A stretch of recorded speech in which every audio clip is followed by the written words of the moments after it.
Used to think a lot about who I wanted to be when I grew up, like what I wanted to be, everything, you know, and I think I finally decided when I grow up, I want to be the dude that I am on the first date. That would be amazing if I could be that dude for real. That is, he is somebody to aspire to, you know what I mean?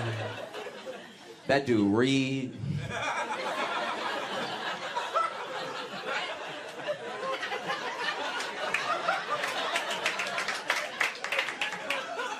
He pulled chairs out for people. I don't even pull out the chair for myself. I actually stick my leg under the table and drag the chair out like an animal and then sit down in it.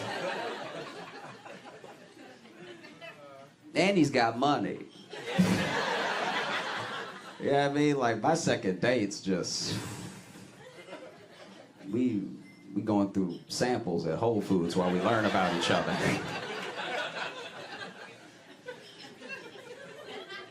Hey, thanks so much for watching. Please like and subscribe, hit the notification bell, and tell a friend. That would be a huge help if you tell people about it.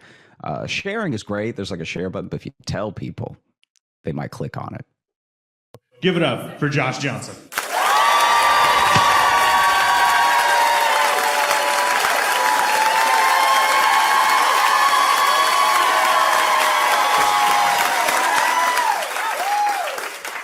I've been loving getting to watch in real time the indictment of New York Mayor Eric Adams.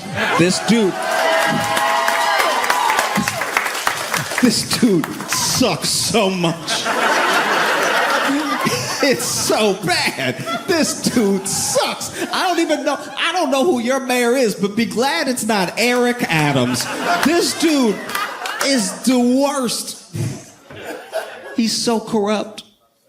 And it's like corruption. This is what's disappointing about Eric Adams' corruption, is that it's like petty. Do you know what I mean? We expect politics to be corrupt. It says a lot that we do, but a part of us, do you know what I mean? And what does that say about us to a certain degree? I think about that a lot. What does that say about our expectations, that we expect corruption? You know what I mean? At lots of levels, you know? City councilman did this thing, president did this thing, whatever it is, we expect it. And then when people run, we don't really believe in them. Maybe if someone can make us believe in them along the way, that's the person that we vote for, because we're like, wow, this person's different. But different from what? The expectation is corruption, you know?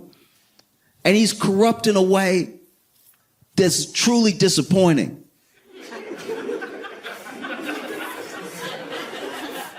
It's a shame. It's embarrassing how easy a politician is to buy. You could lease a new Subaru, or you could buy a politician depending on the position of the state. The things these people go down for, we're talking not money if we're talking politics, right?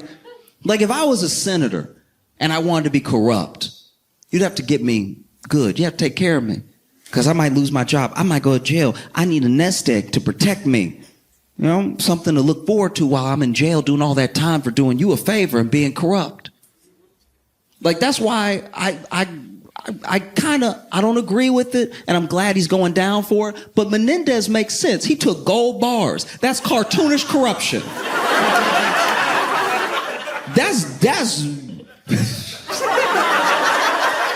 That is like full on 1950s cartoon corruption. That is New Yorker political cartoon corruption, to just take actual gold bars. Where do you get gold bars from? And then take the gold bars to do the favor for the person. This is what's funny about Eric Adams being indicted, is that New York City is, and this is coming from someone who lives there, and I do love it in New York, right? But New York is a dirty place, all right? Inside and out, okay? It's one of the more corrupt places. So to be the first mayor to ever be indicted with corruption charges in New York City. You gotta be one of the dumbest people who has ever lived. It's a city of corruption and you got caught. That's crazy. Sometimes I can't believe it. You know what I mean? Like, I'm sure he couldn't believe it. He was like, y'all, this is what we do. How y'all gonna get mad now? I did the regular amount of corruption. I didn't even go overboard. I got some flights upgraded. Why would y'all? No, it is that dumb. This dude, Eric Adams' corruption is so petty. This dude about to go to jail because he let Turkey upgrade some flights for him. He basically is gonna go to jail for what is Delta Gold Medallion. Like, it's just...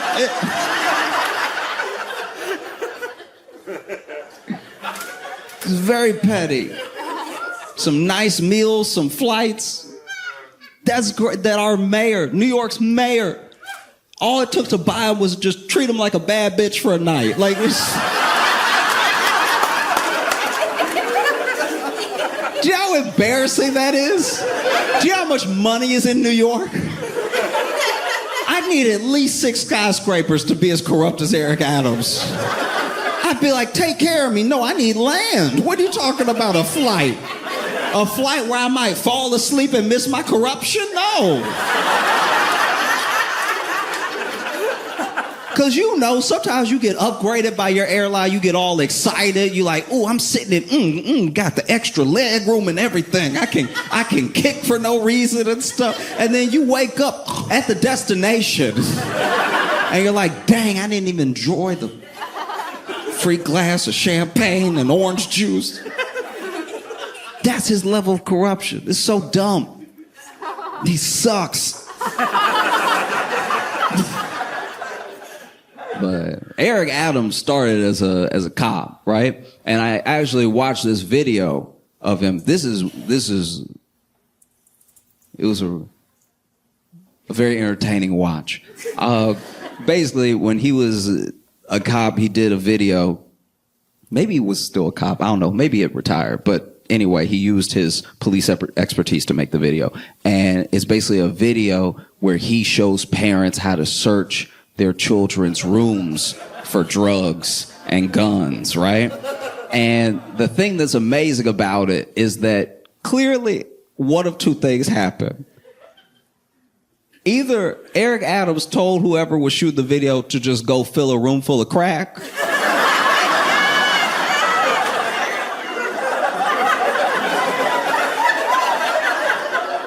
or Eric Adams kept using the same 6 crack rocks in between takes.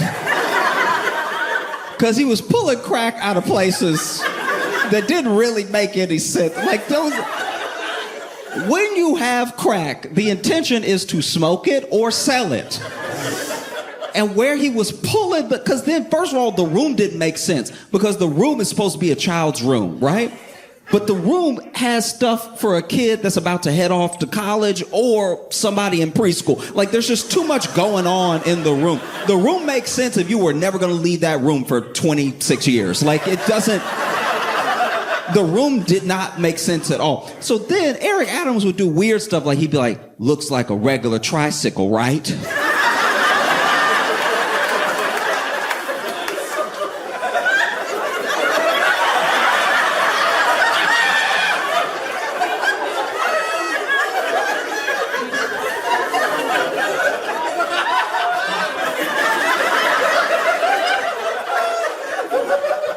But if you pop this tire right quick,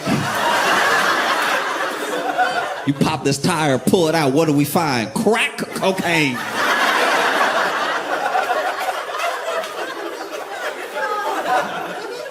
It was incredible. Like, looks like a regular doll, huh?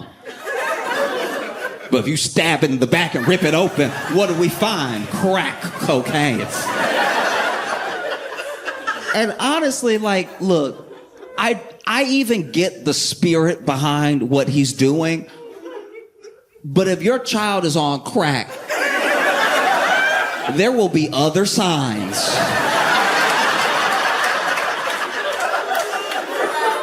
Besides a heavy tricycle wheel.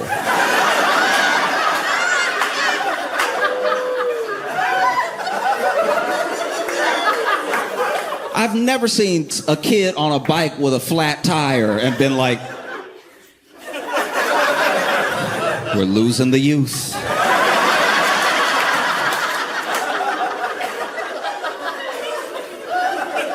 It's insane. This dude is over here going, a simple jewelry box. But if we open it, what do we find? A loaded gun.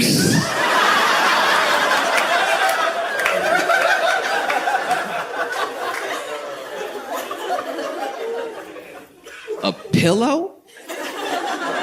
You gave your child a pillow?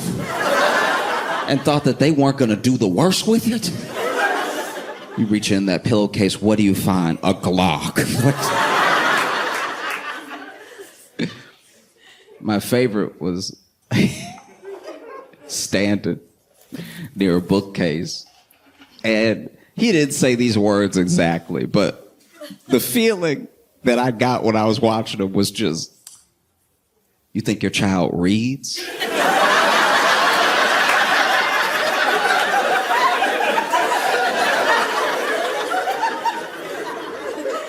You think your little baby boy, baby girl reading in here? No. They're a child, and we all know children are what? Crackheads. You open this book, and what do you find? What spills out? Crack cocaine. No. It was incredible. It was truly, the only thing he did do was pull crack out of the gun. Like,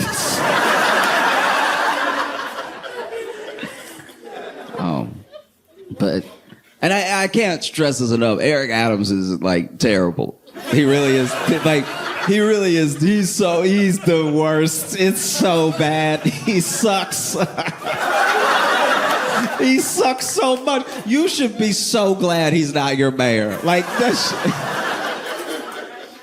Oh, man. I'll be honest with you. I didn't do the research. I don't know who your mayor is. I just know it's not Eric Adams. So you got 2 legs up on New York City. This dude, first of all, when he was running, he was corrupt. The dude was running, and he was already doing stuff where we were like, if it's not illegal, it's weird. This dude told the story of, because, he's a cop, and he reminds everybody all the time they used to be a cop, right? And it depends, because he does a thing that's real sneaky. He's really good at it, right? Where he was a black cop. So in some rooms, he's black. In some rooms, I used to be a cop. And never the 2 rooms shall meet. If like...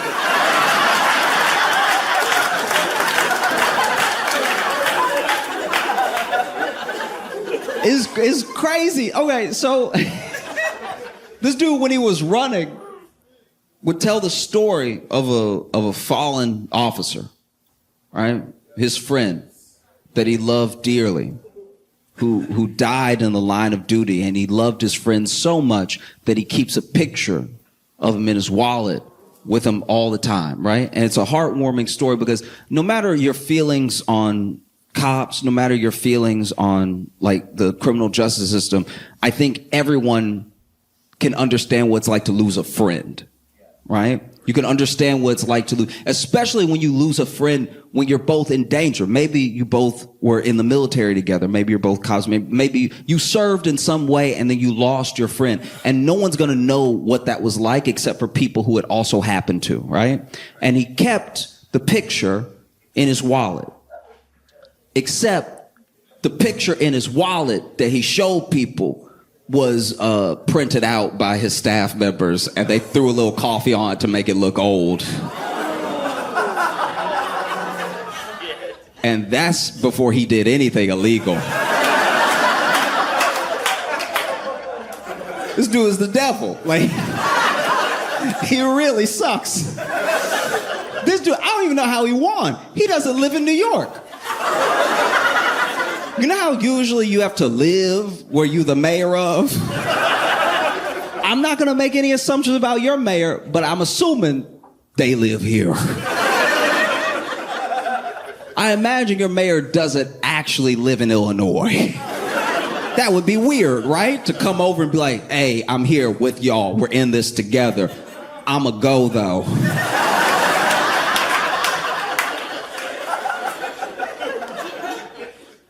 Dude lived in Jersey. And then it got outed that he lived in Jersey.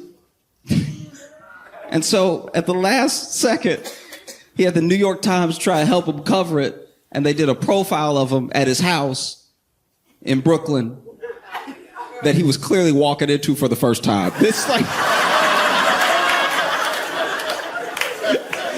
dude walked in. You could tell he had never been in there before. He over here like, and as you can see, my wall. If you don't have one, you gotta get one. All right, these walls are fire. This dude walked in, and clearly, whatever staff was trying to help him look like he lived there, I feel like they tried to like Ocean's 11 it and like did it a little too late because they were clearly moving stuff into the place to make it look furnished. But then he probably called them and told like, hey, I'm on the way now. Y'all got to get out because the apartment did not make sense. You walk in and in the living room is the bed. That's an intern who had to drop the bed like as they what?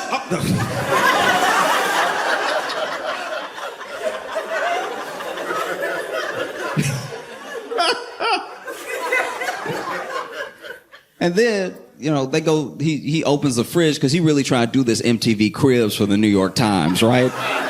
And so then he opens the fridge and he's like, blat out my snacks, right? And there is way too much meat for Adams to be a vegan.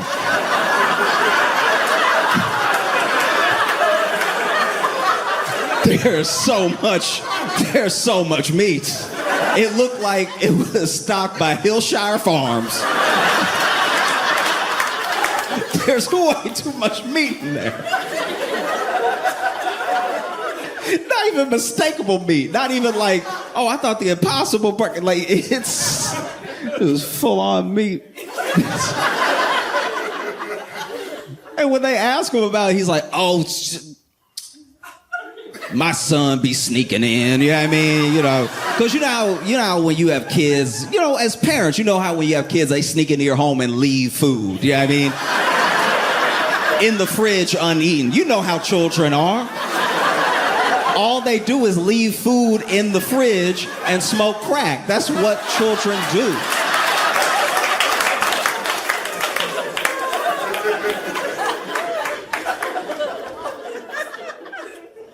This dude is the worst. This man brought back stop and frisk. If you don't know what stop and frisk is, it was practice in New York where basically the police could stop you at any time and frisk you, check you for drugs and weapons and stuff like that. It was very popular under like Giuliani and stuff, but it was like found to be pretty disproportionate because they would just stay in one place and check everybody there. You know? So it was just black and brown people. It was mostly black and Hispanic people that were like stopped and frisked. And it didn't even really work because the people with guns and drugs were like, I'll stay home. You know, they found when they did studies on it that, you know, more often than not, it was men, over 9% men. So it's like 99.3% men of the stop and frisk. And then also in the 90s were black and brown people. So it was like, I think like 5% white, right? Which is just go all over New York. You're allowed to stop and frisk. Just stop and frisk everywhere. Just do the Upper West Side. Do you know what I mean? Just be like, hey, what's in the briefcase, though? That could be full of anything. But they didn't, so it was found to be like an unconstitutional practice. It was found unconstitutional in 2013, and the New York police like disbanded it fully in 2020, and then Eric Adams brought it back. Which is odd, because this is my thing about Eric Adams, and what I mean about that chameleon move that he does is that Eric Adams, I don't even know the exact particulars of the story. All I know is that he was arrested when he was a kid. Some people say he was a member of a gang himself, right? And that he, got beat up by the police. He tells this story of being a victim of police brutality at like 14, 15. Him and his friend got caught. They had done two things. I think they had stolen some checks or something, and they stole something else, and it was when they were trying to cash the stolen check they got caught, and basically they got beat up at the police station.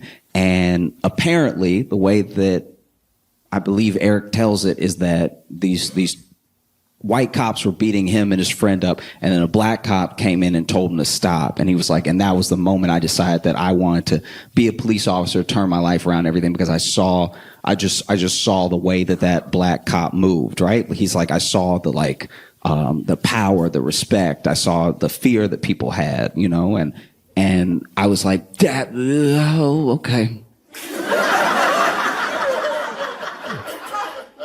It's a weird thing to pull from that lesson, but all right. We're all our own people. And so it's weird to me that he's so adamant about being punitive as someone who grew up the way that he grew up. It's very odd that he doesn't see himself in any of the youth that he wants to arrest or wants to punish. Like that's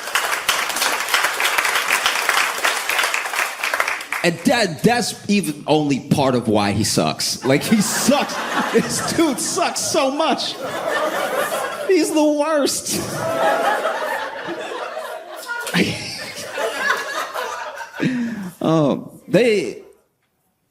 They opened the investigation into Eric Adams the way that the feds do, which is quietly. You know what I mean?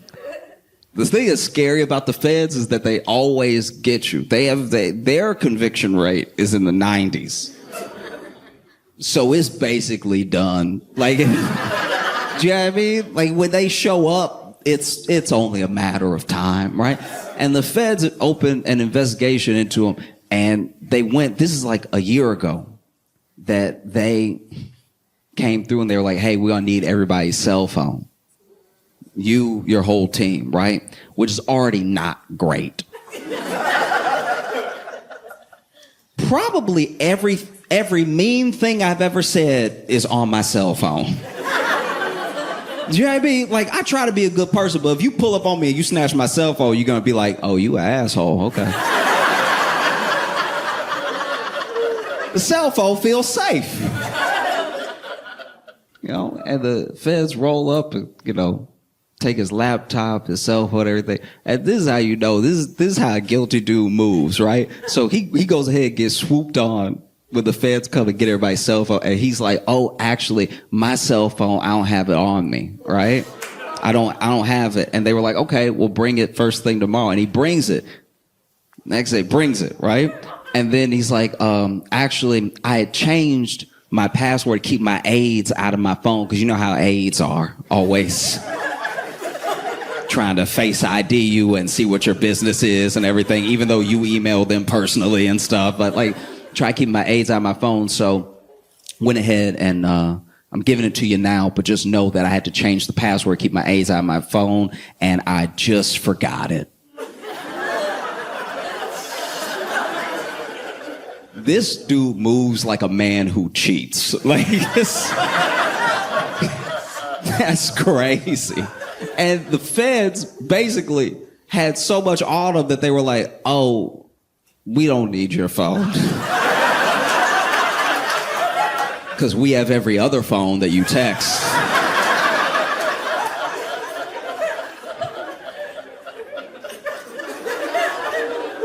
Ooh. There's even instances of Adam's aides knowing things were illegal and then being like, y'all, this is illegal. They said it in the text, but y'all, this is illegal. I don't think he'll want to do it. And then you know that text bubble? He'd be like, hey, this is illegal. I don't know if he'll want to do it. And then the person from Turkey or wherever would be like, are you sure? And then the text bubble.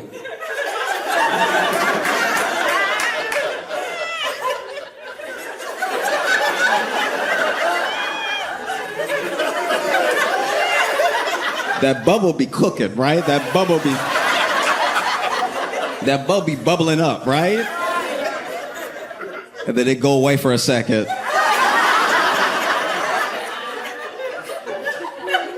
And then they come back and be like, never mind, he's down. The amount of times that his aide said to other people, this is illegal.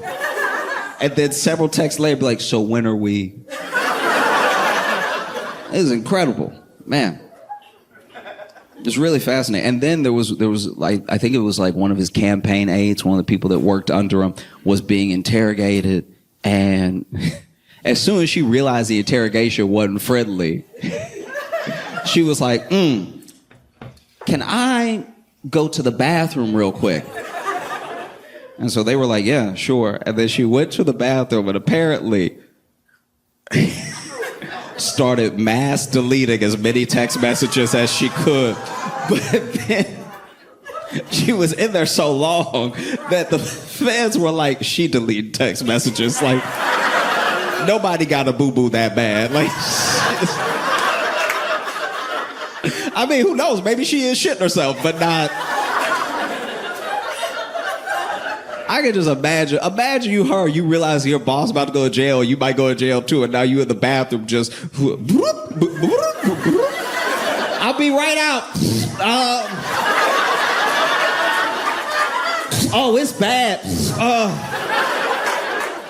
Oh no. Y'all still there? I can't stress this enough. This dude sucks. Like it's like, okay. Maybe one of the funniest things about the whole case is that we don't definitively know one way or the other, but there's a chance that this dude would, like, the last straw that broke everything, that had the roof come tumbling down, that kicked over his house of cards, might have been, maybe, Sabrina Carpenter. Inadvertently. I don't know if you remember, but Sabrina Carpenter did a music video for a song called Feather, right? And in that music video, she's in a church, right? And she got permission to be in that church. As controversial as everything was, and as much as the archdiocese freaked out after they saw the video and as upset as people were, she got permission, right? She did the right thing, and she asked, can I do my video here? She didn't just run in and be like, quick. She did everything by the book. Right? And the person that allowed her was a Monsignor, right? This Monsignor gave permission to shoot in the church and everything. And then when the video comes out, obviously the archdiocese is all upset and stuff. They're like, nothing provocative or sexual should be in a church.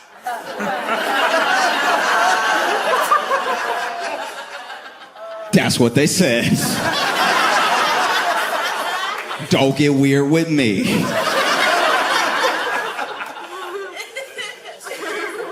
And so then they demoted the Monsignor. That's how mad they were, you know? They didn't fire him because I guess it's impossible to get fired at a church. You know, anybody else, any other job, they would have been like, you gotta go. But Catholic Church, they're like, no, we'll move you. Don't worry. And basically, one of the things that came from that whole thing, especially how public it was the feds subpoenaed the archdiocese over the Monsignor because he had connections, like as in a relationship or maybe even a business relationship with Eric Adams' chief of staff, right? And so they were like looking into it, and then Sabrina Carpenter's moved on. She just sort of like, oh, I didn't realize it. Whoops. And I don't know. I think that people don't realize how much trouble Eric Adams is in, because this isn't like a police thing. This isn't like a local police or something. Like, local police could run cover for a mayor. And so Eric Adams gets indicted, right? Present day, he gets indicted, and this dude holds a press conference. It's one of the worst press conferences I've ever watched in my entire life. This is incredible. People talk about Giuliani and everything when he did that 4 Seasons press conference and stuff like that. Not gonna lie, this one put that one to shame, okay? This one was really, but first of all, they decided to do it outside. I don't really know why, but maybe he's not allowed in buildings. I have no idea. But they decided to do it outside, and they had a tent up because it was raining. But Eric Adams and he does this a lot. He does this in a way. This is one of the reasons I can't stand Eric Adams. This is one of the things that makes him suck, right? Is that whenever he's in trouble, whenever he needs something, he's very, very black. You know, and so now that he's in trouble, he has gathered around him every black person that will stand next to him, I suppose. And so he had everybody. He had so many people that they couldn't all fit under the tent. So now there are some people getting rained on halfway, just trying to lean in and everything. Do the one-sided thing. And the press conference starts, and there's protesters at the press conference. And, you know, Adams did some weird stuff. Like, when he got indicted, he did, like, a message to New Yorkers and everything. And in the message, he says, like, I knew as soon as I stood up for New York, I would become a target. And then we were like, when did you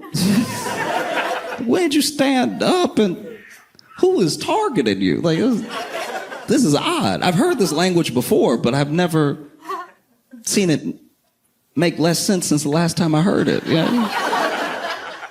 And finally, you know, he goes ahead, he's doing press conference and stuff, and there's protesters there. And the protesters are screaming at him. They're like, you're an embarrassment. Don't try to act black now. You brought back stop and frisk. You brought back every policy that came down hard on the black community, but now you want to be black because you're in trouble, and you want us to back you up and everything. And they're yelling. And the whole time, Eric Adams is like, You ever been at a restaurant and there's a couple trying not to fight? And then finally one of them can't take it anymore, and she stands up and she's like, you cheating bastard, or whatever. And then he's like, It was that. And so he just stands like, okay. And then he lets people speak for him, right? So his pastor speaks, and his other pastor speaks, and I think another pastor speaks. You go to extra church when you're in trouble, right? So then pastor after pastor after pastor are speaking, right? And all the pastors are like, hey, listen, we don't even know. Everybody has to have their day in court. Like, no one is actually professing this dude's innocence. Everybody's like, yeah, you can't judge lest ye be judged.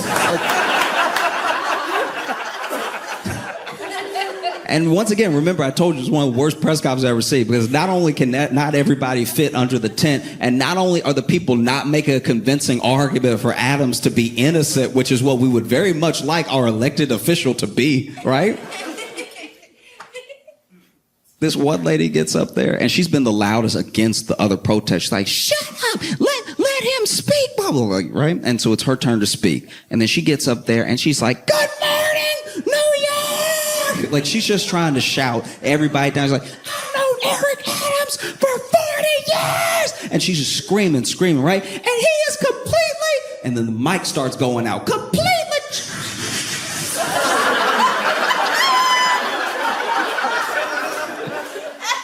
And another thing... And he's not corrupt with... Thank you.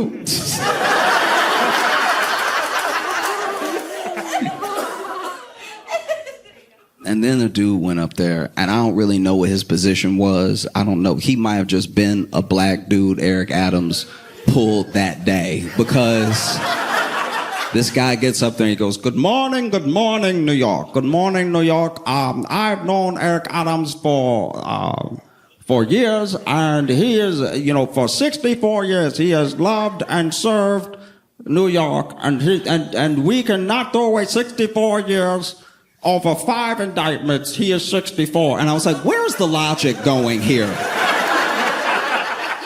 You want that dude to be innocent because he's 64? Like, is that...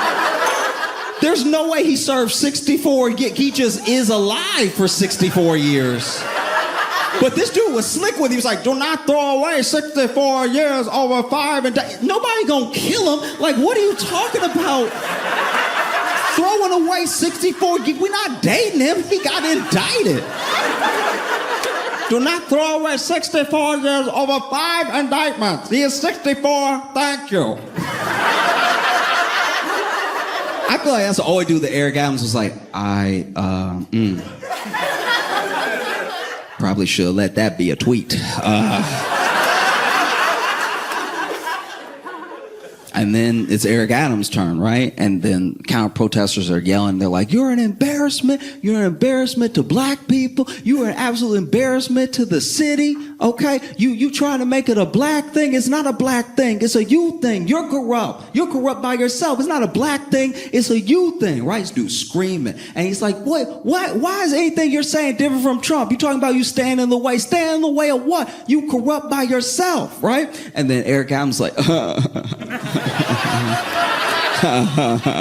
and then he starts taking questions, right? And some of the questions were, you said that as soon as you stood up for New Yorkers, you would become a target. Who do you think you're a target of? Like Homeland Security, or what? There are government bodies that are serving you this indictment. Who do you think is targeting you and why? And then he was like, that's a question for the federal government. And I was like, okay, not a great start. And then he goes, let me just get something clear right now. All right? And then the mic cuts out completely. It's like, I just want to say to y'all,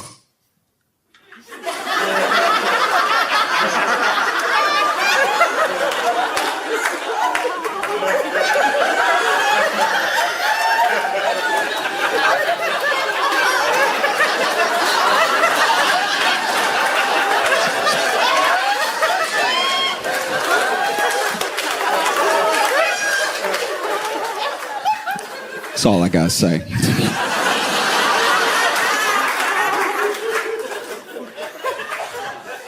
This is incredible, Incredible. I don't know. I would love to see Eric Adams go to Rikers. I mean, particularly because of the terrible job he's done with Rikers. Just so you know, Rikers is a horrific place. It's been compared to Guantanamo Bay. Mainly because most of the people in Rikers, around 85%, have not been convicted of a crime.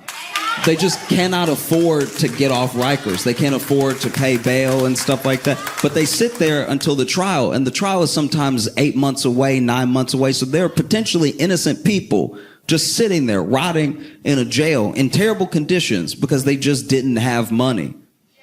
Any one of us could not have money. Most of us don't have enough money for the things we would like. So that's how close we are to being them. And it's so bad that there's a federal monitor that's like over Rikers. And Eric Adams has worked with Rikers to subvert everything that would have them comply with the federal monitor, right? It's horrific.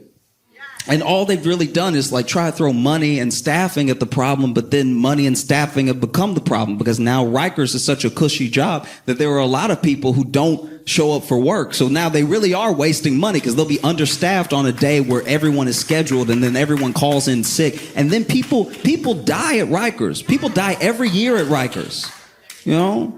It's absolutely insane. And the staffing if I'm correct, maybe I'm wrong, right? But last time I looked it up, the staffing was like 2-1.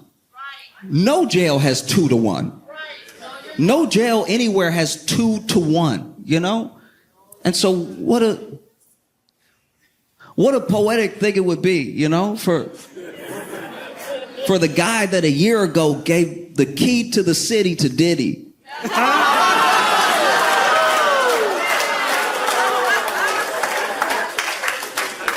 To also be like indicted and charged and sitting in Rikers. It'd be dope to see Eric Adams at Rikers. They just, he gets there and they're like, "What's up, buddy?" "Let's talk." Oh. And so many people have resigned too. So many people have resigned from Eric Adams' administration that I don't know who works at New York anymore. It's a lot of people. People nobody was talking to, by the way. Like people who just are like, I'm just in charge of the library, but I'm gonna go because the block is hot. I don't want these problems.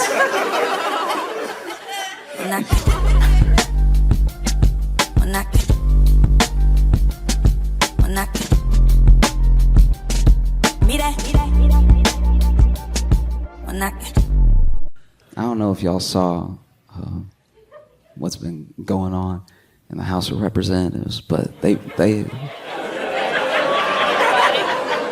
had it out. Ooh, that was better than Real Housewives. I'm not gonna lie, that was pretty good. Okay, in case you didn't see what happened, basically they were having a committee hearing, and I don't really know how they work. They use certain rules of order where they're like point of order, you know, and there's like this moderator that doesn't do his job and stuff. And basically, Representative, I think her name was Jasmine Crockett, said to Marjorie Taylor Greene, she's like, do you know what we're talking about right now? Do you know what we're here for? And then Marjorie Taylor Greene said, I do know what we're here for. Do you know what we're here for? Because those fake eyelashes might be messing up your reading.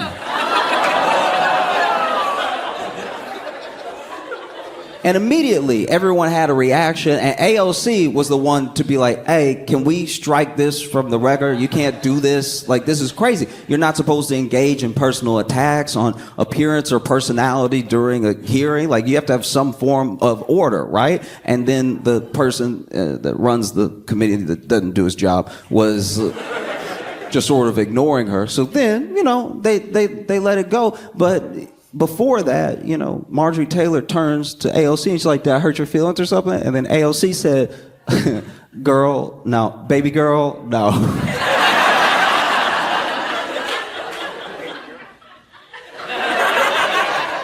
In case you aren't familiar, all right, a girl followed by a baby girl is equivalent to showing a Glock.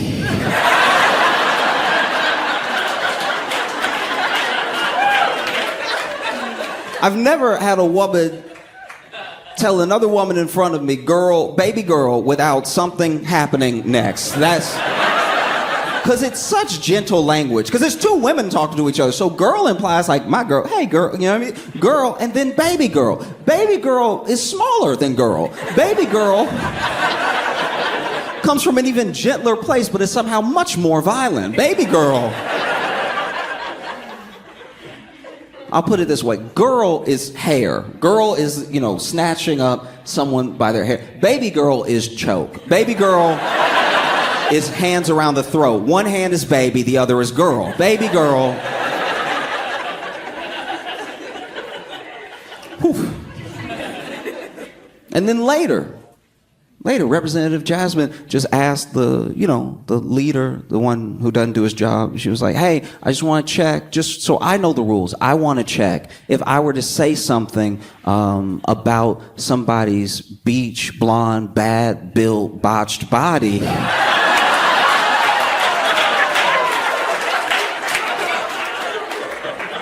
And to be fair, look, I wasn't there. I don't know exactly what she said, because some people are like, bad, beach, blonde, bad built butch body or beach blonde bad built botched body. Either way, it's a bop. Either way. It's rare, and that was like kind of off the dome. That was incredible. That was one of those things where I was reading it. I've never read like a news magazine before and been like, beach blonde, bad built, butch body. Man, get Metro booming on that one. That's crazy. So I don't know exactly what she said, but she was like, if I were to mention somebody's beach blonde, bad built, botch body, would that be engaging in personality attacks?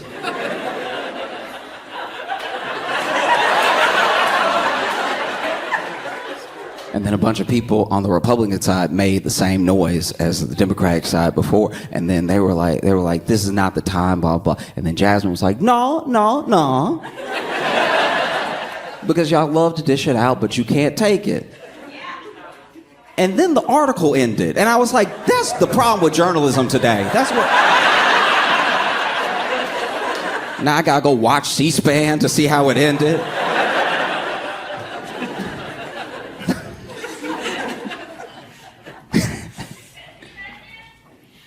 I feel like one of the main things that I miss from being a kid is ooh. Do y'all remember ooh? Do y'all remember like, ooh? What an incredible experience. Ooh is beautiful. You know what's so beautiful about it? It's one of those like communal experiences. No one teaches you how to do ooh when you're a kid. You know what I mean? No one sits you down and be like, and sometimes you're gonna want to clap, and sometimes you're gonna be like, ooh. Like, no, your parents never give you a talk like that. You just are a kid, and then maybe you're talking in class, everybody's talking in class, and then the teacher gets frustrated, turns around, points out one kid and goes, Mr. Perkins, and then all the kids go, ooh. It's beautiful. It's almost like a religious experience that you're having outside of church, you know what I mean? Everybody knew to do it at the same time. Like starting a good slow clap. When a real slow clap happens, you're like, wow, we really did it, y'all. Ooh is beautiful. And then as you get older, ooh starts to go away a little bit. You know, because we all have different experiences. When you're a kid, most kids have the same general big fears, right? Getting called out in the middle of class, getting embarrassed, something happening, somebody. But as you get older, everything starts to splinter off. Everything goes in different directions. And so one person's ooh is another person's nothing, right? It's very hard as an adult to have an ooh experience. So I treasure them now when I have them. It's beautiful. Like I was walking down the street one day and I was passing this bar. And there was a woman yelling at her boyfriend to the point that a crowd had gathered. Like it really felt like a street performance, the way that she was taking him to task. And she was like, I had 1 day off, JR. I had 1 day off and you ruined it. And he's like, I'm sorry. No, sorry's not enough. This has happened so many times. I have 1 day off, JR, and you ruined it. And then out of nowhere, she just swung and slapped him, right? Slapped him from everybody, and everybody was like, oh.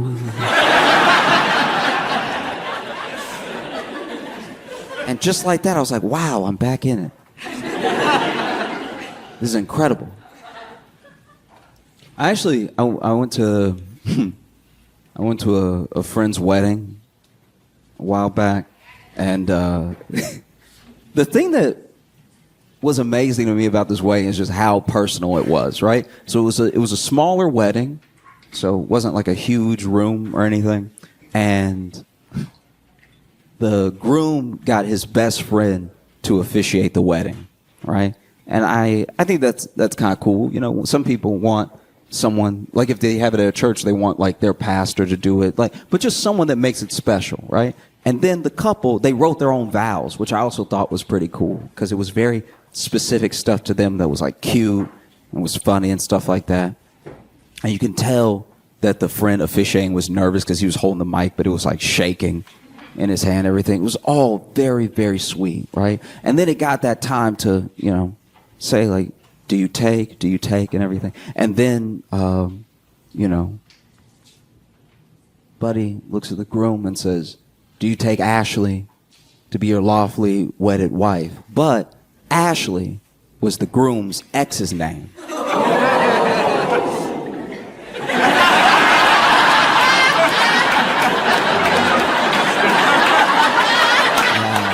Doesn't it?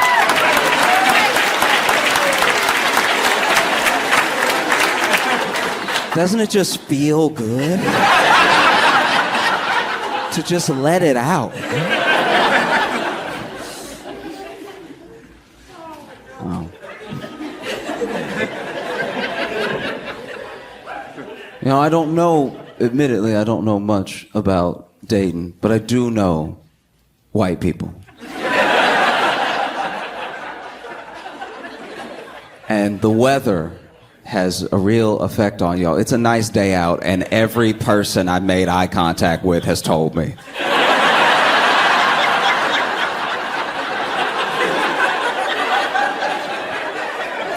Y'all saw the sunlight today. You were delighted. I was outside, and somebody walked up to me outside and was like, "What a day." You know, and maybe it's just the New Yorker, but I was like, "Nah, I know, it's very good." They were like, "Nah, this is great." And in my head, I'm like, does it rain every other day or something? Good to know. No, I was happy for everyone. Everybody was having such a good time.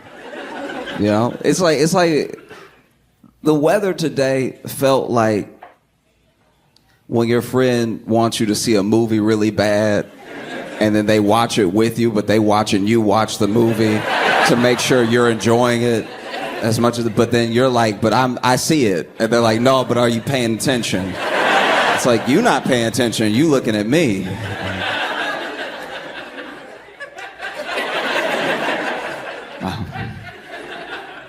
There were a couple people I was concerned about. You know what I mean? Because there were a couple people. I was at the hotel, you know, I was chilling with Logan. We were about to go get something to eat. And there was one guy that was so happy, he got upset. You know what I mean? Like we saw him, you know, past him on the way out of the elevator. He's like, it's a really nice day. I was like, "Oh, buddy, it sounds like you needed this one. This was... It sounded like one more day of rain, something was gonna happen, all right?" I can see that same dude looking out the window. If I see another drop of rain, everybody dying. Then the clouds broke and he was like, yes, yes, yes. Because I was enjoying the weather too. I just didn't feel like I was doing a good enough job. Okay, you know, like when you go to like Six Flags or something and you having fun, but your friend is having the best time ever, to where you're like, I don't think we at the same place. You know, like y'all both walking up to the line for the Batman ride. And I guess it's just perspective. I guess it's just that when I walk up to the line, I see how long the line is. I'm like, oh, we gonna be standing here for 45 minutes. But he's looking up at the ride like, Batman. I'm like, yeah, buddy, yeah. Yeah, Batman, and we'll be there in 45 minutes.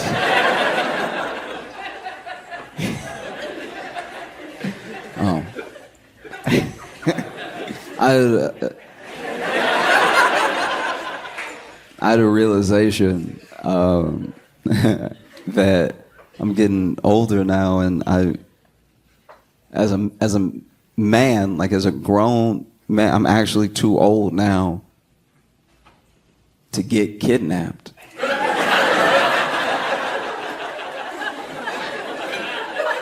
Like if I got snatched on the street and then they held me for ransom, as just, you know, as a man, you'd be like, nah, I live with y'all now. Like I can't. You can't send me back. That's too embarrassing. I just got snatched up like I was waiting for my mom after school. Y'all got me. We good. I'm part of the gang now. Don't. Yeah, send me back. Imagine, there's actually a statistic that nobody talks about. Thousands. I'm telling you, thousands of men go missing every year. We don't look, but thousands of men go missing. And I think it was 2021 where men going missing outpaced women going missing, right? And it's like an insane stat. When I was reading it, I didn't believe it. I was like, how is that possible? But I think it's because men know when they get snatched up, they're like, bro, just kill me, because I can't go back now. Imagine you a grown man with a family, right? You a grown man with children, and you got kidnapped, and then you come home and try to be the patriarch of your family, knowing you were a kidnapped man. You know what I mean? Knowing you a diet man, knowing you light. Standing there over your kid, telling him not to talk to strangers, and then your 8-year-old go,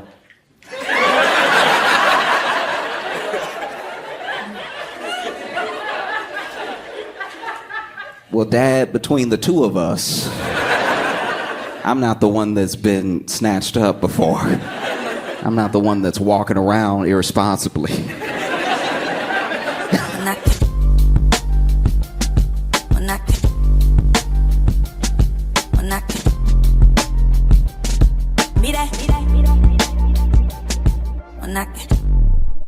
Charleston, please make some noise for Josh Johnson!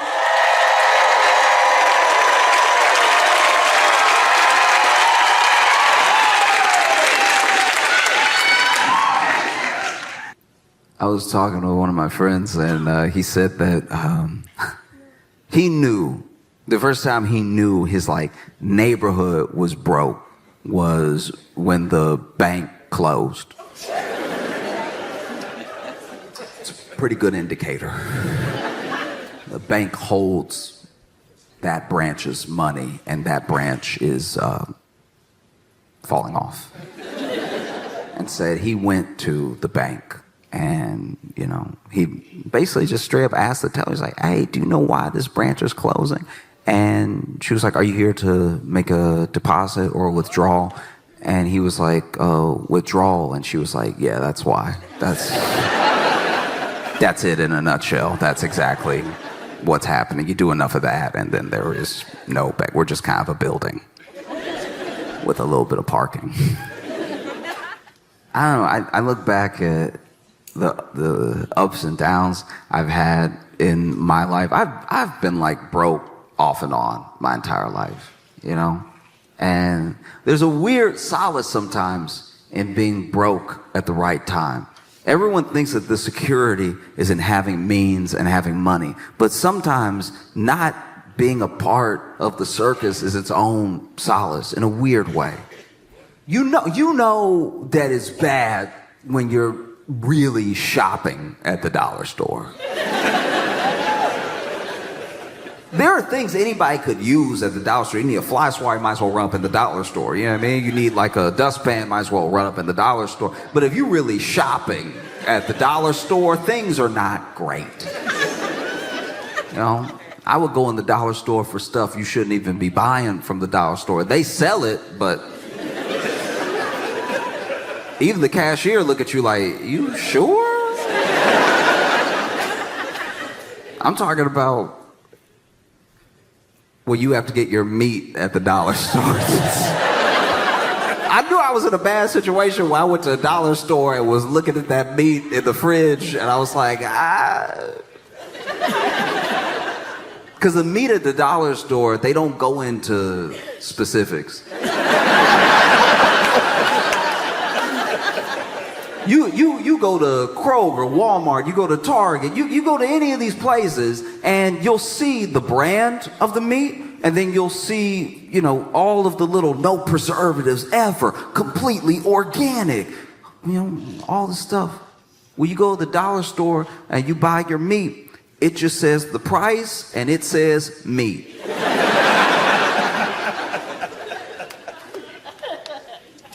And you're like, maybe if I don't ask any questions, it can be whatever I think it is. Because then, I also got a lot of stuff the dollar store, even as a kid, that I look back and I'm like, that probably wasn't the best. Like a good example, if you know, you know. When you shop at a dollar store, especially if you ever got toys at the dollar store, you know that dollar store toys are in a very specific, slightly copyright infringed arena of toy. You know, like you would have a G.I. Joe, but it doesn't say G.I. Joe.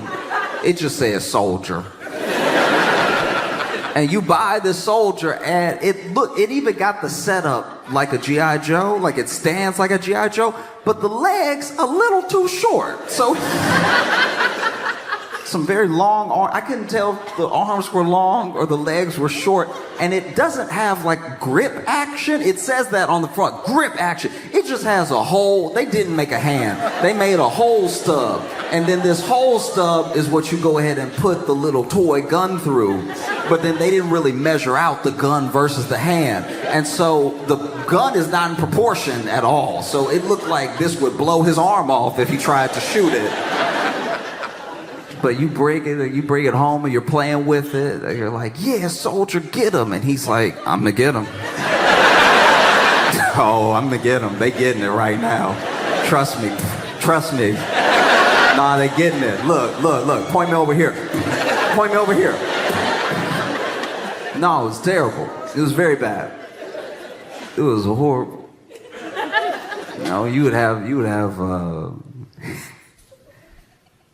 those dollar store crayons. That's another one. It's a very specific type of drawing as a kid, because those dollar store crayons, they melt in your hand. So you got to be quick with it. You got some imagination. It needs to come out now. You got to put those crayons in the fridge. I remember being around some of these crayon kids being like, your crayon's stale as hell. Man, y'all don't even freshen up your crayons. That's crazy.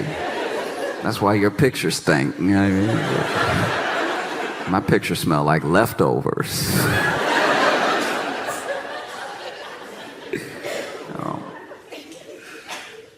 I remember one of my favorite toys from the dollar store was like a Stretch Armstrong, right?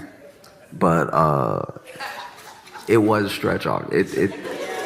It would only stretch for like 3 days. You only got 3 good days. After that, it would get hard. And if you tried to stretch it after it got hard, it would cut your finger open. I don't know what it was made of, but it was the most malleable, unmalleable thing. It was Play-Doh and adamantium together.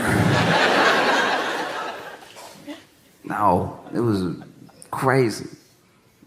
And that's the thing too, is when you're growing up in this situation, for anyone who knows what I'm talking about from experience, then you also know that it's very hard to know that you're broke, especially if you're a kid. It's hard to know if you are surrounded by love.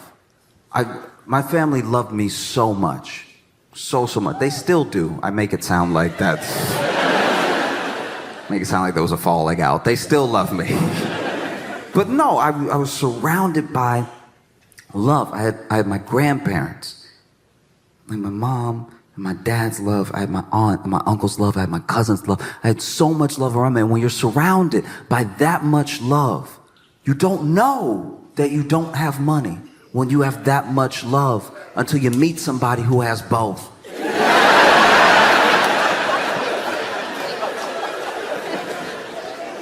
That is a curious experience. Like when you're like, oh, you got both parents and a pool? Okay, I think there can be upgrades to life. I see that now. To me, greed is a paradox, because you want everything. Even if you have more than enough, even if you have so much that what you have is starting to hurt you in the long run. You see it with the way that hedge funds cannibalize whole companies. It's like, okay, everybody made some short-term profit, but now this thing that people used to love doesn't exist. You know? Like you take like a Southwest. You know, Southwest, people used to love Southwest. Bags fly free. Affordable tickets. You just sit wherever. You don't have to wait for the person. Southwest used to be so fire because then you don't have to wait for the person to get to their seat and you don't have to get up for anybody. Do you know what it's like to just be in your seat on the plane?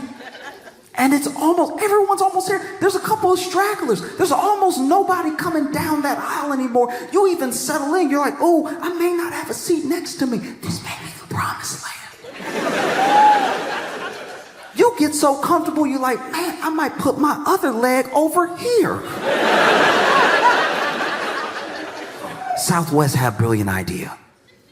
And the bags were flying for free, which makes sense. The bags don't know where they're going. Why should I have to pay for this bag to have an experience too? You know? And then greed, and then private equity, and then hedge funds, and then, you know, shareholder meetings, and then dividends. All the things start to creep in, and it's like, maybe we'll stop doing everything that is why everyone likes us.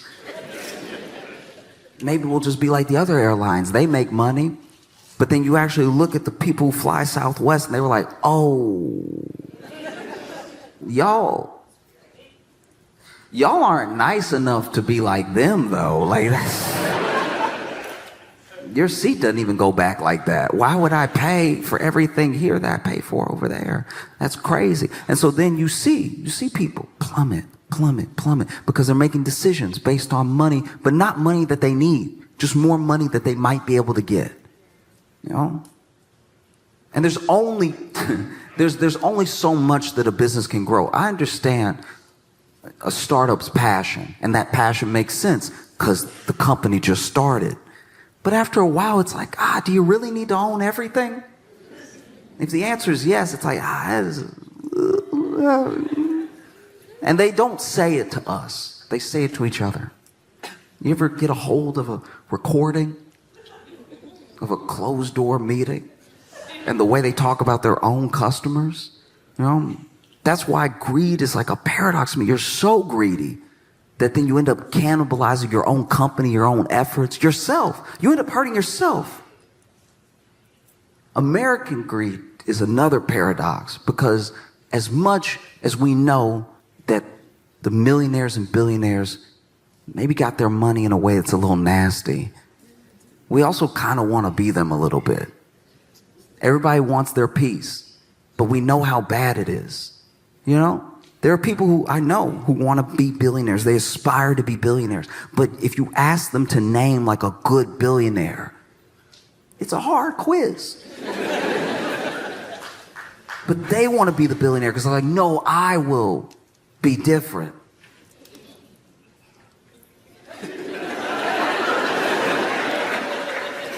How? You know, that to me is like a drug dealer saying, no, I'm gonna be different. Oh, how so? Oh, I'll only sell drugs to bad people.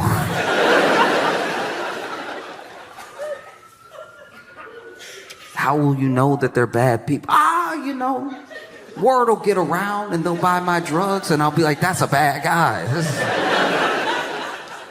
No, it's not going to be different just because it's you. That's the trick as well. No, it's different when I do it. It's different when it's me. It's different when it's for me. It's different when it's for my family. Right? So then you hear people talk about recession. That recession is coming. Recession is looming. And to be fair, people have said that since the last recession. Every year, I'm not an economist, but every year there's somebody that's like, it's coming. Get ready. Batten down the hatches. And so you're in this situation where, you know, people are very worried, and understandably so. Because it's not really about the money. Money is mostly like the conduit. Money's mostly placeholder. There are people who find money to be a game, and for them, the number is the important thing. How much actual money they can stack and hoard is the real thing. I want to show how rich I am is the real thing. But for almost everybody else, it's about their survival. It's about taking care of yourself. It's about taking care of the people that you love. So when they hear that there's going to be a recession, they're not really thinking like, oh, the number will go down. They're thinking about food. They're thinking about housing. They're thinking about resources. You know, and the only way forward is with other people. We've proven that this thing doesn't work. And by this thing, I'm not just talking about like one specific system. I'm not talking about like capitalism. I'm not talking about anything like that. I'm talking about we've proven that a true rat race does not work. I can't believe the world watched Squid Game and was like, yeah, I think I could win the pot. The pot is the problem. You know? And then I think the other problem is that if you are pitted against people, if you're pitted against the other 330 so million Americans, then yeah, the odds look insurmountable. But when you see how many people are actually in your situation, and you see how many millions of people are just like you, and you put yourself on the same side as them, all of a sudden, all of the weight, it gets a little bit easier. You know, there are people around the world that will never have access to the things that we have access to that make it work. And so sometimes we stress, oh, how am I going to make it work? And it's like the number one way is through community. Your future is your neighbor. There's no other way forward. And I know that can be scary. That's an idea where you have to lay down so much trust at the feet of people that you don't know. That's very scary, because I've had good neighbors and I've had bad neighbors. I've had very bad neighbors. I had a neighbor who stole my trash can. It's the trash can. You could just put your trash in there too. Stole my trash can and lived next to me like I'm not gonna notice my trash can. And he was big too, and I'm pretty sure he sold drugs, so I wasn't gonna take my trash can back, but I was like, I will put my trash in my trash can over here though. Just because you stole the trash can doesn't mean I'm gonna get another trash can. It's a trash can, and trash goes in. You could have put your trash over here, but then you wanted to put it in front of your yard. Okay, fine, whatever. I'm sure you have a gun, so I won't make a big deal of it. But I've had bad neighbors, and I've also had incredibly kind, incredibly sweet neighbors. I had neighbors that made any transition period I've been having in my life easier. I remember when I moved to Chicago and I was living in my first apartment.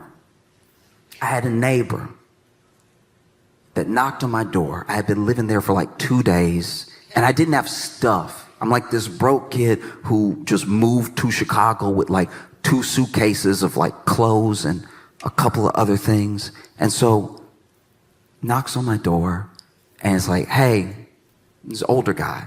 And he's like, hey, I saw that you moved in. If you need anything or you have any questions about the building, just hit me up. I live right there. And I'm thinking he's like the building manager or something. So I'm like, oh yeah, what's your name? And we get to talking a little bit. And as we're talking, I realize he doesn't work for the building at all. This dude is literally just checking on me for the sake of checking on me. And he's like, if you need anything, because I saw, you were having a little trouble, I couldn't have caught up to you, but I was going to help you up and everything. And I was like, oh, thank you, man. And we didn't see each other often. And I remember the day that I moved out, because I ran into him again. I ran into him and his wife. And he was like, man, I'm sorry to see you go. Because I can tell, we never really got to chop it up or anything, but I could tell that I like the way you move. And you didn't cause any trouble. You were just cool. And I wish I would have knocked on your door a couple more times, right? I never forgot about that guy, because even knowing that there was someone there if I was having a problem, it just made living there on my own a little bit easier. Just in the back of my head. Once again, we didn't even have that many interactions. I only knocked on his door a couple times. And the couple of times I knocked on his door, he needed help too. There was one time where we had in our building a chute for the laundry that nobody used. Nobody ever used it because it's not like it was one person. Do you ever, like, the chute for, this isn't Eloise. Like, it's weird that there was a chute for the laundry because it just went to the floor down there, and you'd have to go down there to wash your own clothes anyway. So I guess if you wanted to save yourself the weight of the trip, you could push all the clothes down and let them get nice and nasty, and then slip through the chute and then hit the ground, and now it's got different stuff on it than the reason that you're washing it. So nobody used it. And nobody used it because it was nasty. And so then one day, the actual building manager poured a whole bunch of like bug poison down it to try to like kill some of the bugs that had been living in there. And the bugs were like, you know what? I think we'll go everywhere else. And so then one day I came home and my apartment was just overrun with bugs, and it didn't make sense because I didn't even have stuff. I had a fork, a bowl, like it was kind of like a saucer. It wasn't a plate. It was a plate that you would put a teacup on. I didn't even have dishes to be nasty enough to have all these bugs. So I'm freaking out. I'm killing a bunch of bugs, and then I run over and I knock on his door, and when I open his door, he looks like me. He's like, "You too?" And both of us just knowing that we're both dealing with bugs was enough to make the whole thing easier. He helped me kill some of my bugs. I helped him kill some of his bugs. And we were both very upset with the building manager. I had another neighbor when I was living this like short little bit in this, I don't even know how to describe it. It was like, it was a house, but it was like, you know how there's it wasn't a duplex. Okay. The house I was living in was like perfectly split in two, right? To make two unlivable houses. Okay? So I wasn't staying there for long, but it was just two completely unlivable houses, right? And I had a neighbor that lived next to me where I moved in, and once again, this older lady, so sweet as could be, knocks on my door, and it's like, "Hey, I saw that you just moved in. She had baked something, like old school, like out of the movies. She had baked something. She was like, I made you a little something, some muffins. I know moving is hard. I know sometimes you don't have anything to eat right after you move. So this is for you, right?" And I was like, "Oh," I didn't even know what to do. I was like, "Oh, thank you. Thank you so much." And she was like, "Yeah, I like to help people get their bearings. And just so you know, I just want to be the one to tell you so you don't have to find out on your own. There's a crackhead in the wall."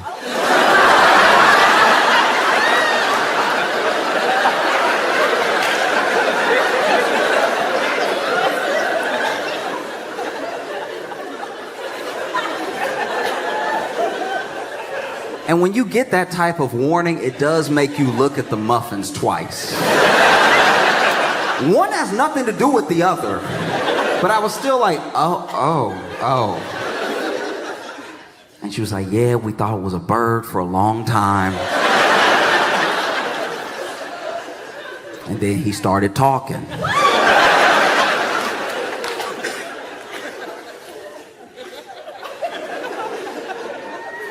And so if you hear anything in the middle of the night, just pound on the wall a couple times and he'll stop. I was like, "Okay. All right, okay." And I closed the door, and I sat in silence for the rest of the night, waiting to hear a noise that would never come.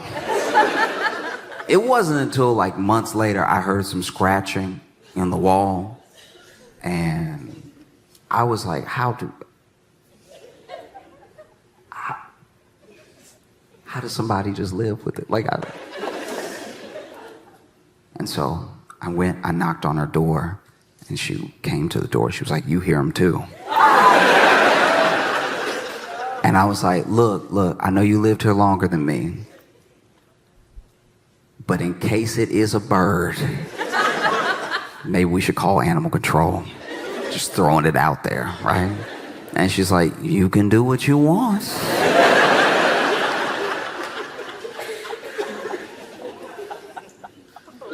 I called animal control, and then they could hear the scratching too.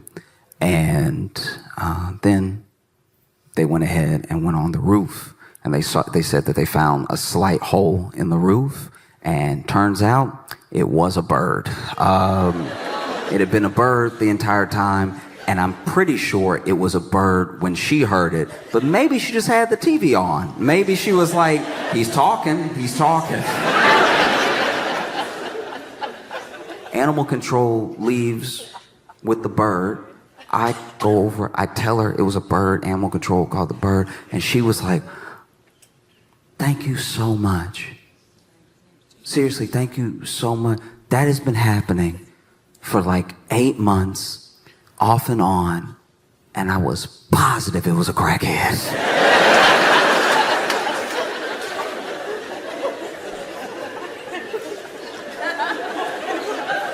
And I guess that's what a good neighbor does. I guess a good neighbor lets you know nobody's in your wall.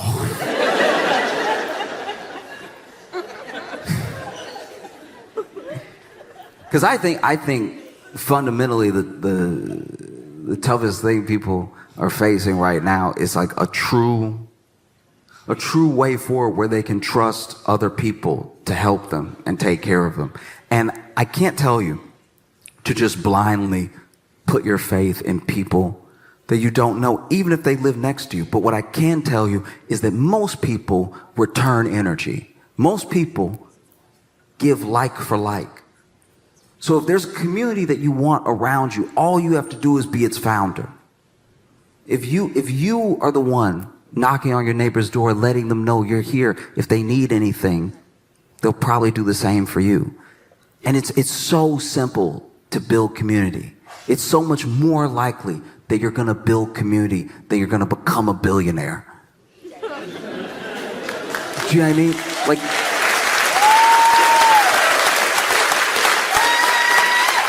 both things are incredibly hard to do. They take a lot of hard work and everything, and one of them means everyone will hate you.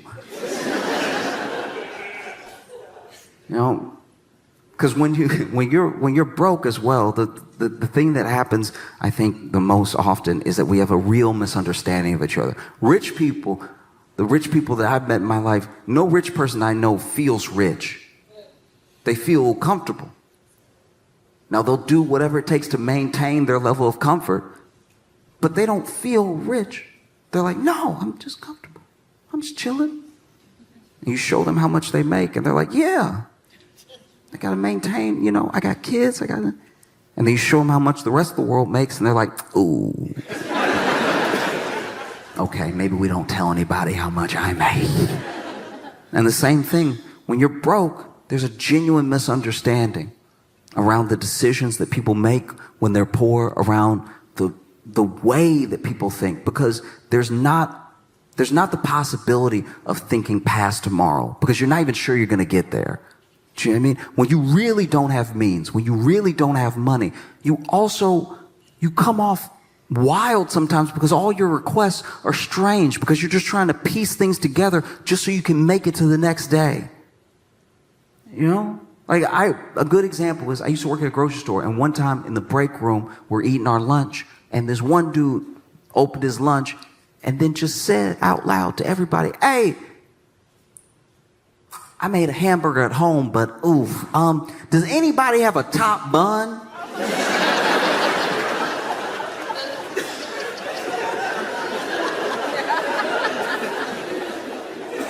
Sir, they're always sold even. How did this happen? We look at money as paper, right? At least when it's in its physical form, it's this paper thing. But it's more than paper. There's fabric weaved into it. There's linen, there's cotton. It works the same way that society works. There's fabric that weaves all of us together. And there are people who have not been able to participate in the opportunities of making money or making their well-being out of these chances in the market the way that other people have. And so when you tell them that a recession is coming, they're like, oh, a what? Okay. I was already broke. Do you know what I mean? What is a recession to somebody who was on the street the whole time? I guess the best example I can give is one time I was at a party with my friends and I fell in the pool. And falling in the pool at a party is one of the more embarrassing things you can do when it's not a pool party. If you fall in the pool at a party where people are just sort of standing around the pool and talking, you might as well have fallen off the roof. But I fell into the pool at the party, which is not just embarrassing, it's not just annoying because now all my clothes are wet and everything. It's terrifying because I can't swim. Yeah, I mean, I'm not a swimmer in the way that I would like to be, and the way that I would like to be is to be able to survive. And so when it comes to swimming, I'm not only not a fan, I'm not efficient. And so I get in the water, and when you don't swim, and I don't just mean can't swim, I'm saying when you don't swim, like for fun or anything, being surrounded by water out of nowhere is very concerning. I didn't realize I had stepped into the pool until I was in the pool. So now what I feel like has happened is that I turned around and water surrounded me. And so I start doing what I think swimming is innately. I start fighting the water, right? I'm punching and I'm kicking and I'm like, get off me, water, but I'm in the water. But I'm like, get back, I don't want you over here. And that's not how water works. And so I'm sifting through the water and it's almost like swimming, except I'm staying in place underneath it. So that is drowning. That's what drowning is. When you're swimming perfectly, but you're not going up above and you can't get your head up, you're not actually swimming, you're drowning, and it's also exhausting. You're fighting and you're punching, you're kicking, and you're moving, and you're doing a pretty good job of drowning. If you could get your head above water, this would be swimming. And if you could get your chest up, if you could do that butterfly thing, now you're a swimmer. But I am over here, no more water. Get out of my face, right?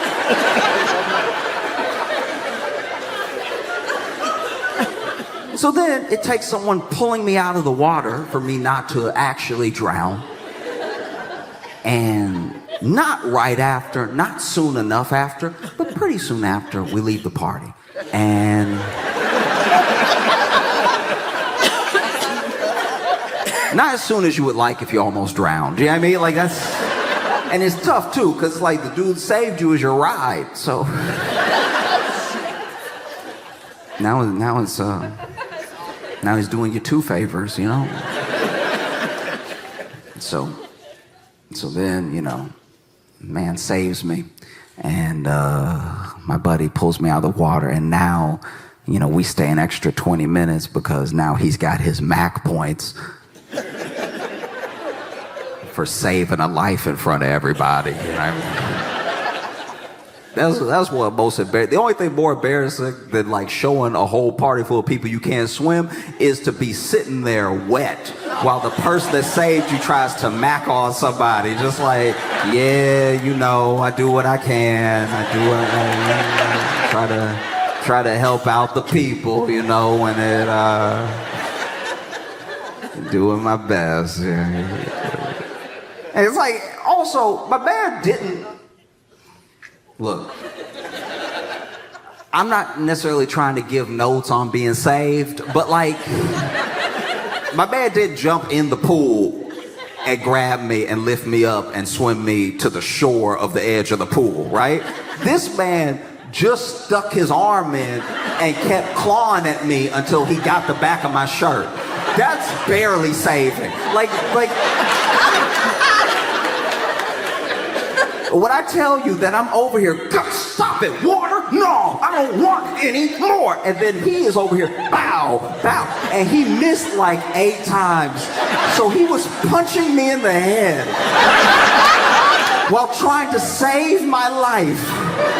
And he finally hooks his hand behind my collar and pulls me up the way that a cat sort of lifts its kitten in its mouth. You know what I mean?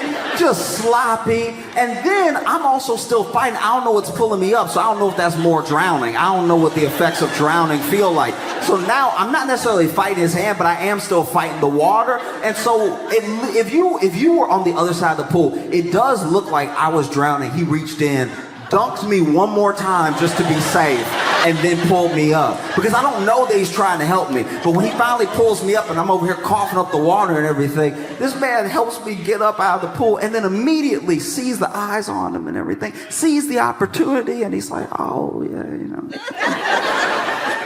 I do what I can. Also, I know he saved my life and everything, but also the fact that he didn't need to roll his sleeves up like that. Like that was even more just worth like, oh yeah, you know, I tried. Now you sitting here wet, just like, can you wrap it up, get the number or don't? And so then me, him, and some other friends head to his car once he's ready to leave, and his car won't start. Waited for nothing. Now, luckily, we were staying at his house, and luckily he did live close enough to the party that we could walk. It was like maybe, I don't know, like a mile and some change. It wasn't crazy. And so we start walking. As we start walking, it starts drizzling. And then it's drizzling a little bit more, drizzling a little bit harder, and then it really starts raining. And when it starts raining, all my friends did a different thing when it was raining. Like, I had one friend that did the turtle. Just walking and just trying to...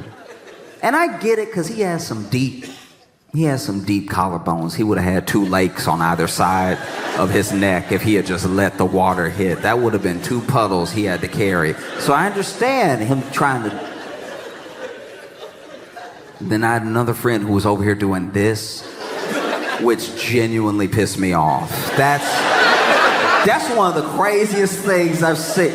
You have 2 hands, one hand covering some of your head, but not even efficiently. Where's the distance management here? You'd be better putting the hand on your head. Then I had another friend who just decided to lean forward, because I guess he just doesn't want a wet front. He's just cool with it all hitting the back. And as it's raining and raining, my friend was over here doing this, turns to me, because I'm just walking. I'm not doing any of this. I'm just walking normal. And they're like, oh, Josh, you must not mind the rain.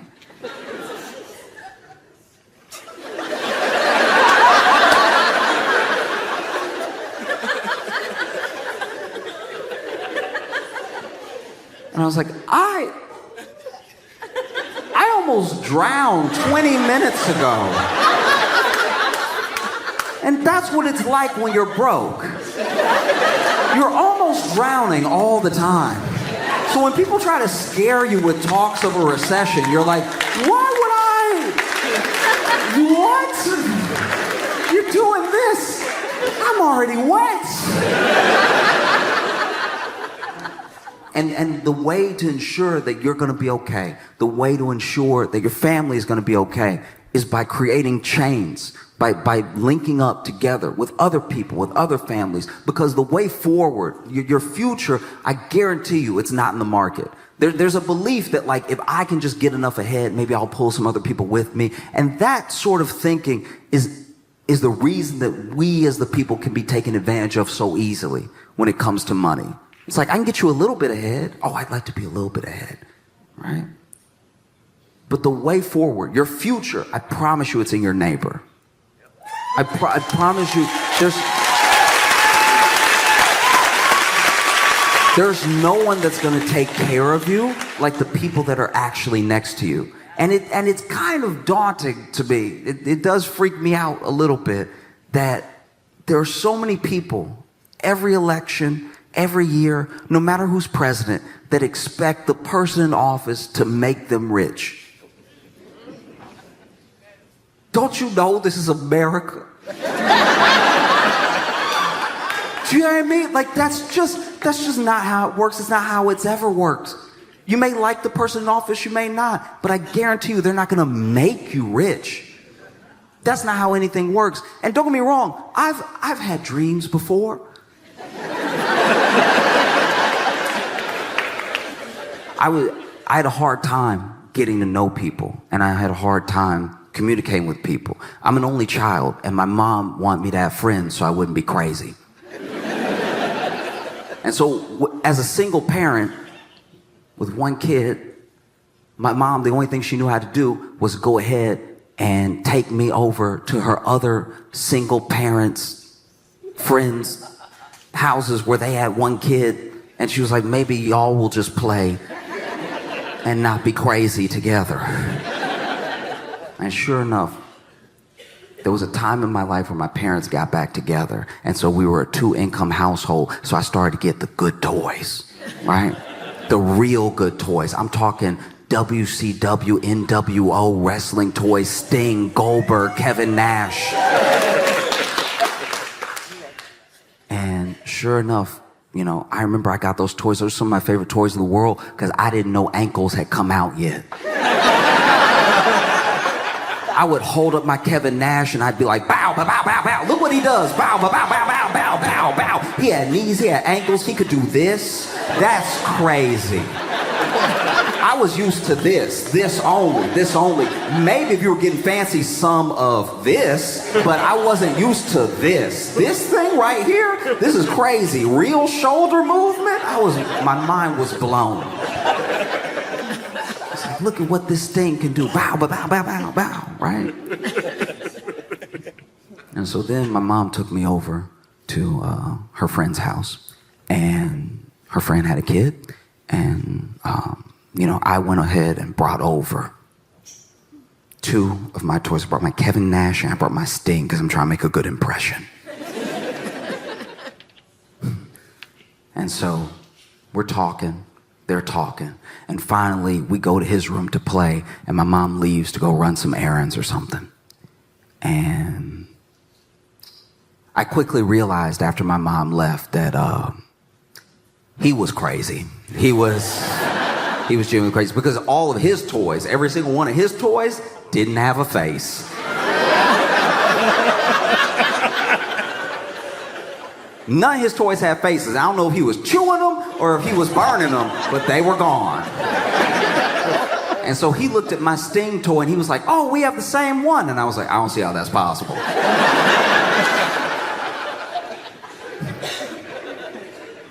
I don't see how that's possible. And then sure enough, this kid pulls out his Sting toy, and I know we have the same toy because the Sting had the jacket. The jacket you could put on, you could take off and everything. And so we're playing, and I'm trying to be a collaborative new friend, right? I'm like, what do you want to do? You want to do Legos? You want to do like wrestlers, whatever? And then we decide Legos. So I was like, do you want to build a castle? You want to build a wall? What do you want to do? So we decide to build a castle, right? And then this kid, we're halfway through the castle, maybe 100 pieces to go. And this kid grabs the castle, lifts it up, throws it against the wall. It explodes into like 190,000 pieces. And I'm like, what did you do that for? And he goes, don't talk to me. And I was like, oh man, yeah, chill, Satan, chill, okay? Back up, devil, okay?